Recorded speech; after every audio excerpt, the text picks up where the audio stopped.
रोजी दुपारी 4 वाजता गेट ऑफ इंडिया येथून एलिफंटा बेटावर जाणारे पर्यटक घेऊन नीलकमल बोटीला अपघात झाला आणि नौदलाच्या बोटीनी ती ठोकल्यामुळे अपघात झाला।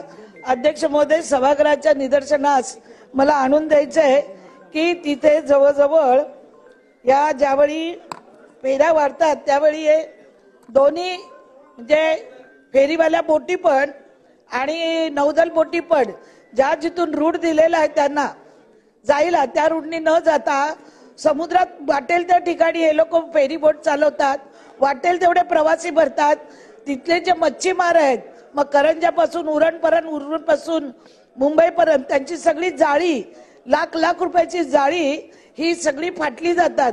तर यांच्यावर जरा चौकशी करताना हे किती प्रवासी नेऊ शकतात याची चौकशी झाली पाहिजे।